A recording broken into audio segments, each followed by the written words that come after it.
welcome to the Sassy Spoon Kitchen. Glad to have you here. I'm going to be showing you how to make a delicious brisket. It's about a 6 or 7 hour process, but most of it's in the oven, so you don't have to do too much really. There's a lot of aromatics, lots and lots of aromatics, but once you get everything in the oven, in your roasting pan, you just sit back and let it cook. And when it comes out, it's delicious. It's all in one pan, really pretty much your whole dinner. And then afterwards, you'll have a lot of meat left over. And you can do whatever you want with it. I have mine sitting in my Instant Pot back here, cooking on a slow cook so that it can really be shreddable. And once you shred that brisket, you can use it in tacos and nachos and burritos or pulled pork kind of dishes, but pulled beef. But it's so good. It's really delicious. So I hope you try it, and I hope you do some fun things with the leftovers, and let me know if you do. You can still eat it. You don't have to put it in the crock pot or the Instant Pot and do this, but you can still eat it as brisket and slice it. It's fun either way. So I hope you enjoy it. And I'm also wearing some of my merch today. If you look on below with the recipe, you'll find the merch link. And we're adding more and more designs. About once a week I do different designs. And this one is Don't Worry, Eat Happy. And that's kind of my logo. And so I hope you take a look. And we have lots of sizes all the way up to I think 3 extra large and starting at 0.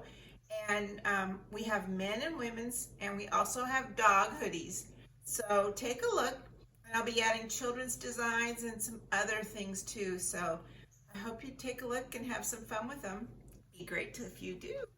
And please subscribe. That's the most important thing. It's free to subscribe. You don't have to pay anything. And I'm trying to get my numbers up because I want to get my RV. So I want to travel around and come visit you guys and do videos all around the country, cooking videos with you. So it would be so much fun. So please subscribe. Thanks a lot, and see you next time. Hi, welcome to the Sassy Spoon Kitchen. Today we're doing a semi-traditional version of a Jewish brisket. I love this, and I love making leftover dishes like tacos with it, sandwiches. And I'm going to share some of this with my friend Shelly, who loves brisket, and she's anxious for the delivery. So I have a 4.5 pound piece of brisket. You can do this with a whole brisket if you want. And it's been sitting here with a little rub on it for about an hour at room temperature. I have the oven preheating at 400 degrees. The first thing we're going to do is sear the meat in about a 1/4 cup of oil. Now you want to use any oil that is not a very strong flavor that can take some high heat. You can use grapeseed oil. I usually use a peanut oil, but you can use any oil that takes the high heat. I don't suggest using olive oil, but you get away with it if you don't turn the heat up too high. So I have this pan, a traditional roasting pan on 2 burners. My stove has 6 burners, but they're oddly, not traditionally spaced. So I have a super burner here and a little tiny burner back there. And then I have another large burner here in the front and a regular burner here. And then the 2 ones in the middle are regular burners. So I have to put this in the middle. So I'm going to turn the front one on and the back one on.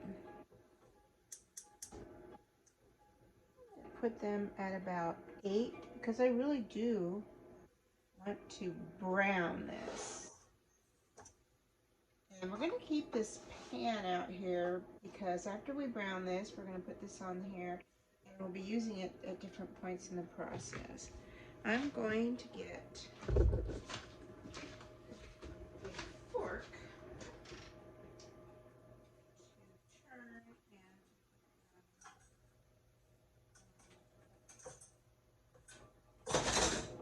and so this has a lot of aromatics that go in with it.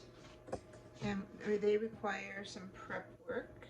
I've done most of that, but I kept a few things aside to show you how to do the prep work, just in case you don't know. Now we're going to let this oil heat up for just a minute.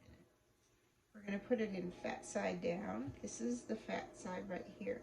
You want to try and get a fairly evenly cut piece of meat like this, just because it cooks evenly that way. Braising meat, it's not as important as when you're doing other forms of cooking, but it's just always a good idea to try and get your meats evenly, even thickness. So anyway, that's what we're doing. Now, if you get a whole brisket, it would be about twice the size as this. Okay, I'm going to go ahead. It looks like oil's kind of separating and bubbling a little bit. I don't know how much of a sizzle we're going to get. We'll see. Oh, good. Okay. So we're going to let it sizzle there for a few minutes, and then we'll flip it and sizzle the other side. I did put the rub on these sides and these sides and these sides and these sides, but we're not going to really sear those. You could, if you're really into searing, you could hold it up with your fork and sear those if you want. But that's not entirely important for this method. If you're going to smoke your brisket, you might want to do that. I'll show you what I use for the rub. There are recipes I've used before, but this is my favorite rub right now. It's made by Blackstone. I have a Blackstone griddle that I use almost all the time, and it's wonderful. You can get this online through Amazon, and it's really a great all-purpose seasoning. I use it all the time. It's really, really good. And it's not spicy, but it has a little kick to it. It has a little chili pepper in it, but not much. It has mostly paprika and garlic, and it's just really, really good. I do have to warn you, if you think you have a problem with MSG, it does have a little MSG in it, but I don't believe in that MSG theory, so I like MSG just fine. And it's just really good. It has no calories in it, and I love this stuff. But if you don't like MSG, or you want to try something else, it's all fine and good. You can make your own rub however you want to make it. But this is really good. Alright, I'm going to do a little flip here.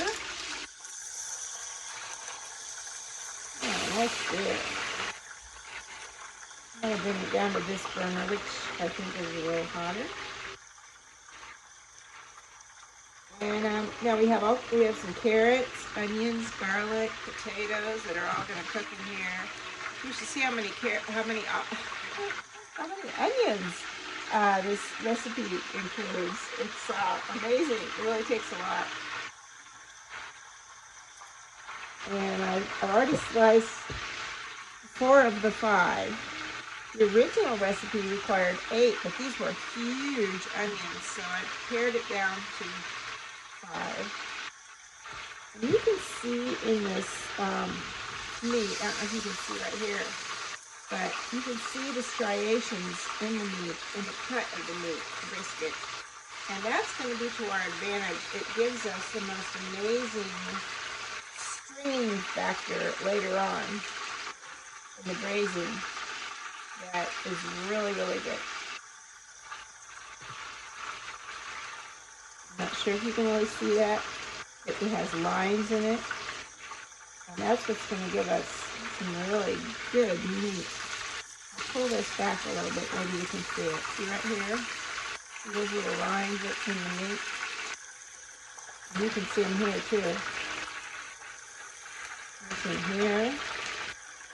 That's what makes a brisket a great cut of meat. And I also use brisket for ground beef sometimes. I'll take this from the butcher and I'll ask him to grind it up for me. Or you can grind it yourself. really wonderful and great, and have a meat grinder. I do have a meat grinder on my KitchenAid mixer, and I've used it before, but not for a long time. You can just ask the butcher to grind the whole thing up for you, including the fat. And it's great for hamburgers. Really, really good. Also good for meatloaf. Oh, baby, that's good. We're almost finished with this portion. We're going to take it out and let it rest here. And then we'll go to the aromatics, the onions and stuff in a minute. So I'll see you in a moment. Okay, here we are at the slicing station. As you can see here, I have a lot of fresh herbs. They're from my garden. These are fresh bay leaves that I've brought in, and I'm just going to pull them apart and put them in to the pan as we're getting ready to put it into the oven. These are fresh sage leaves. I'm going to do the same thing with those. We have fresh rosemary and thyme. So all those are just going to go in kind of whole. I'm not going to chop them up or anything, and they're just going to be kind of aromatics that go in. We have the garlic. These are the onions. There's a lot, as you can see. And I have one more onion that I haven't sliced yet. I'm just going to slice it for you, so in case you don't know how to slice the onion, you're going to learn. This is the garlic. Again, in case you don't know how to do that, we're going to take the knife and bruise it just a little bit. Then we go to the core end. That's kind of holding the clove together. Now this is only requiring us to peel the garlic. So that's all we're doing. If we were going to chop it or something, we'd continue on. This one has babies in it, so I'm going to take it again at the core part. That helps us peel it off. There it is. I'll check these babies out. Didn't quite come off as easily as I wanted it to. Get those. And I have a big bowl over here that I'm just putting all the trash in. I might give this one another little knock. And hit that bottom again. But sometimes these little babies are the hardest ones to get the peel off of.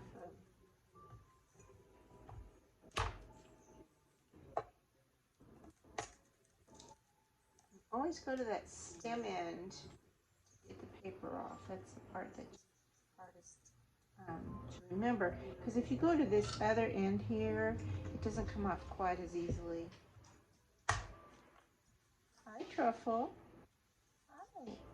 My kitty's here. Let's see if I can catch her for you. I have my key pretty tightly. Hi, Truffle. Can you say hi? Oh, the dog's here too now. Can you see them? There they are. Hi, Biscuit. Say hello, Biscuit. Say hello. Hi. Hello, Truffle. She's over there on the rug. Okay, back to work.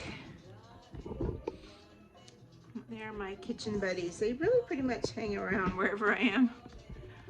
They don't usually bother me that much. Okay, let's get back where we were here.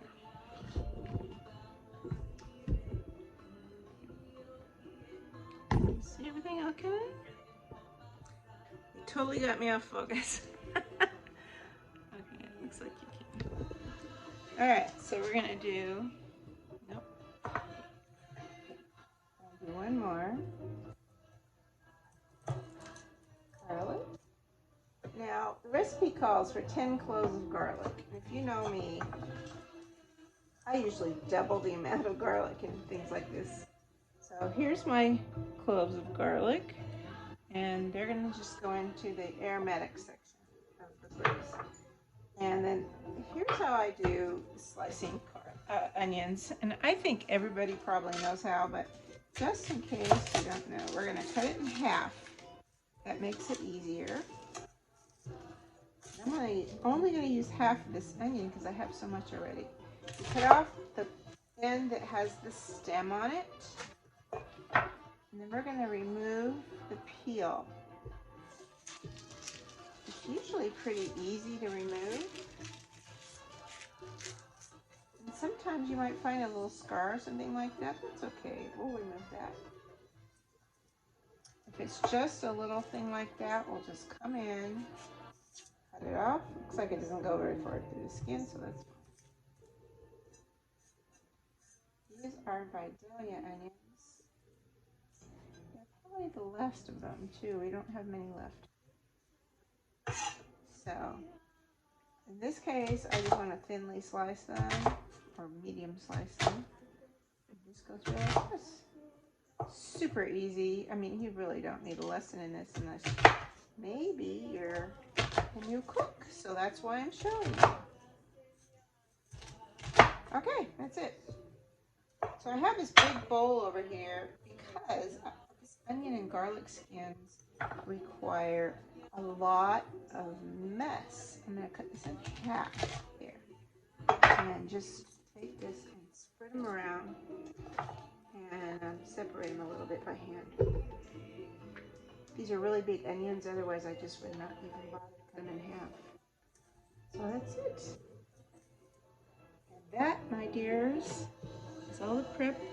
Okay, we're back to the pan. And we're going to do the onions now. So we're going to heat up this oil that we already had used searing the beef. And we're going to put this huge bowl of onions in it. And we're going to add salt to that as well. So we have all 5 onions here. I know it's a lot, isn't it? But you know, onions add so much flavor and texture to a dish. And they're relatively inexpensive if you think about it. I mean, this is just about $2 worth of onions. And you're going to add lots of flavor. So I'm going to spread them out a bit before I put the salt on. And I use Maldon sea salt here. So I'm going to leave a link for you. I found a great deal on Amazon where you can buy a whole tub. I mean, it's huge. A whole tub of Maldon salt for not very much money. So I'll leave a link for you on that on the bottom of the recipe. Real deal. You know, salt does not spoil. It is a preservative. So that's another great deal to buy a bunch of it. All right. So that was about probably a little more than a tablespoon. I'm going to put a little more. So probably a tablespoon and a half. And it's really good, clean Maldon salt. Great flavor. So I have a spoon here. I'm going to stir that up in just a minute. I'm going to wait until this, they get a little bit of a golden bit on them before I stir them. Now I have it on 8 on both burners in case you have a gas stove.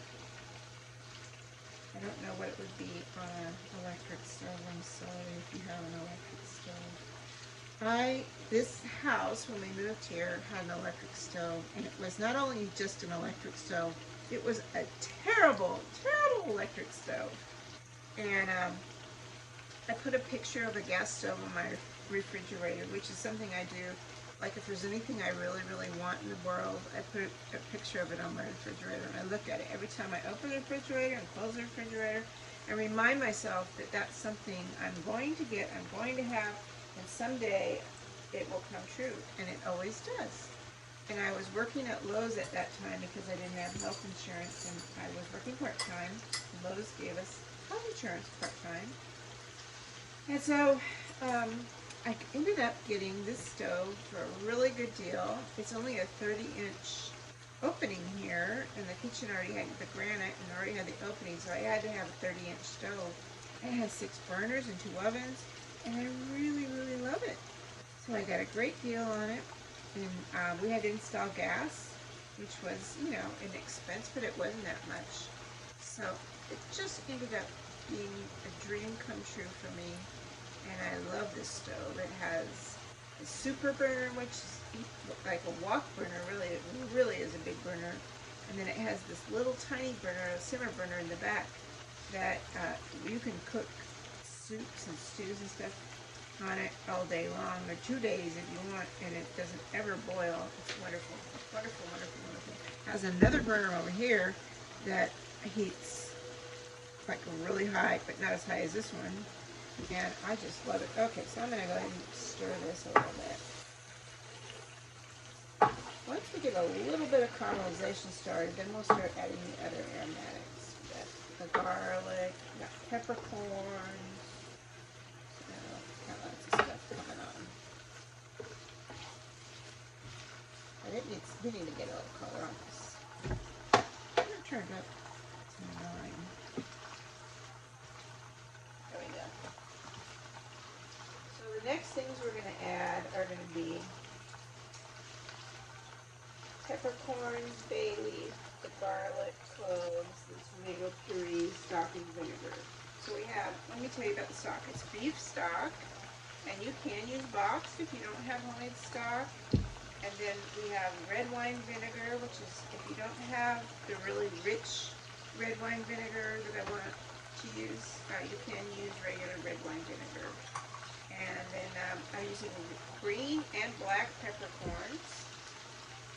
So, it looks like it's doing pretty well now. I'm going to go ahead and start adding these. So here's the garlic. And the peppercorns. I'm going to go get my bay leaves. My sage. I am going to pull them off the stem.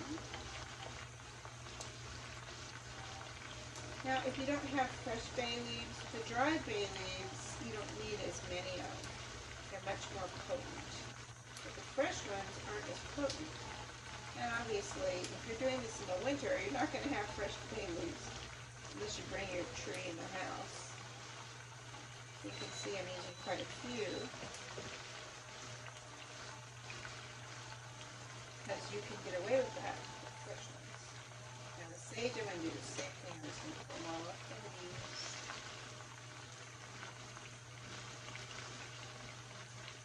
Put this down. They're very subtle in taste. I don't know why. Oh, that's my dishwasher. Yeah, my oven was beeping, because I do have the oven preheating, because we're going to put this in the oven in just a minute. It's preheating at 300.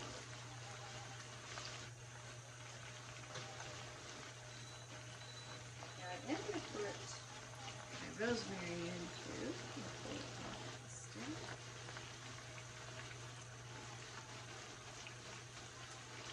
I will stir it in.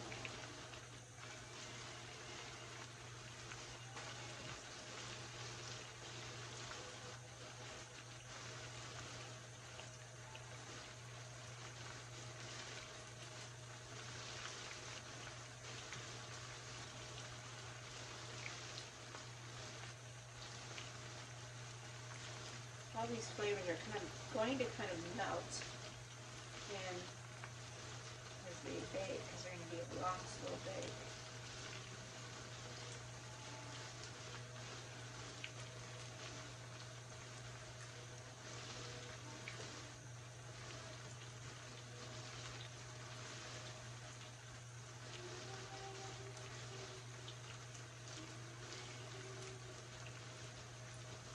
Okay, and the last one's going to be thyme. I try and keep, now the thyme will actually grow in the winter here, and so will the sage.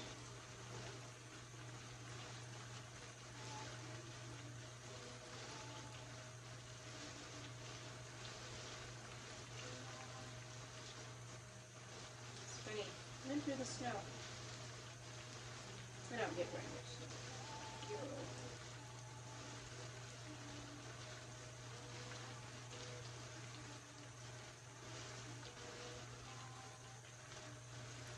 Okay, we're almost finished, and then I'm going to stir all in.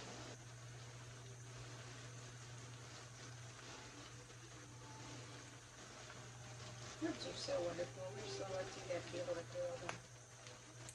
Okay. Oh, I wish you could smell this. That's fantastic.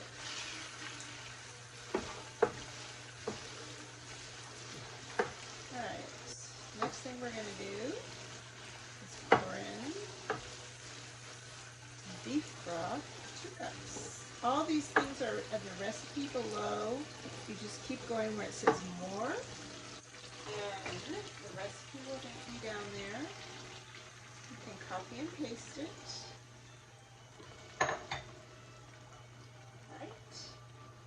Now we add a cup of red wine vinegar and a can of tomato puree.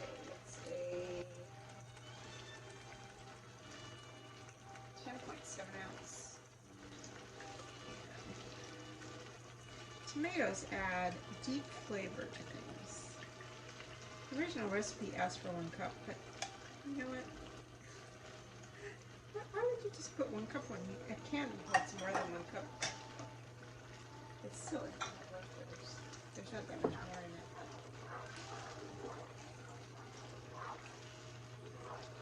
Okay, we got the peppercorns in there. Vinegar. Doesn't that look delicious? And you know, when this is baking for 5 hours, what that's going to be like in there. Oh, it's going to be delicious. Those onions have really, really reduced down quickly already. All right.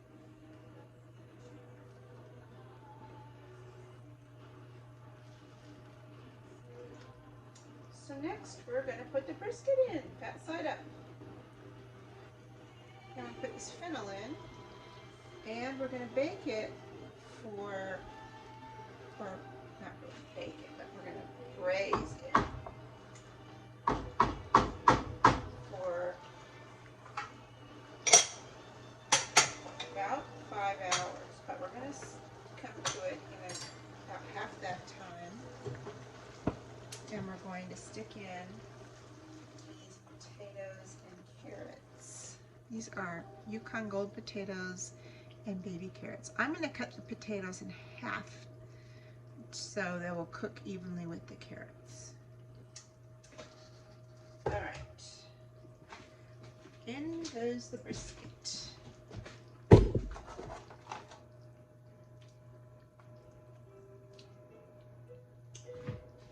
And as you can see, there's plenty of room there that I could have put a bigger piece of meat. And I've got some fennel here that I'm putting in. Fennel will add, I think as you know, fennel has kind of a licorice taste. It will add a nice bit of flavor. And it's really good when it cooks down. You know, if you like to eat fennel, it's very delicious. Okay, so next I'm going to make a tent out of foil and stick it in the oven. I'm going to come back when I make the tent so you can see what it looks like. And this beautiful piece of meat is going in the oven. All right, it's tented and ready to go in. A total of about 5 hours cooking time, stopping at about 2.5 hours to put the vegetables in. So a total of 5 hours. It should be fine for this smaller roast. If you're making a bigger one, you're going to need about 6 to 7 hours. So off we go. I'm going to put it in the oven now, so I'm going to lower this.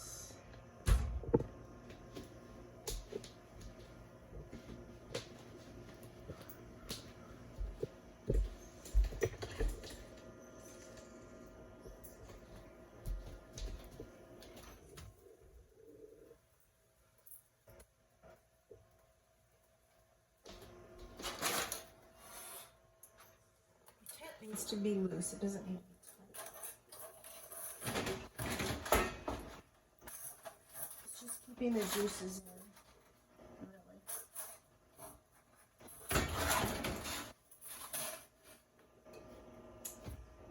And off we go. You don't have to pay attention to it for the rest of the time. It's pretty easy.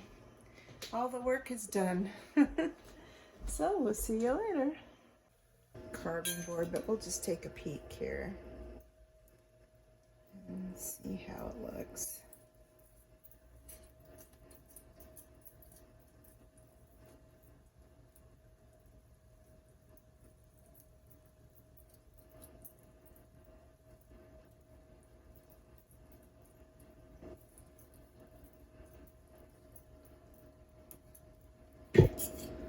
Nice and rare inside, looks delicious.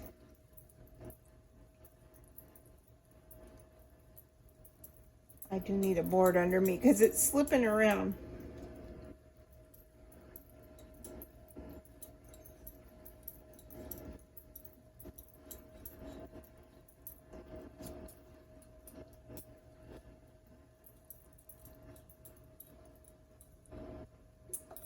You can see in there how that looks really, really good in there.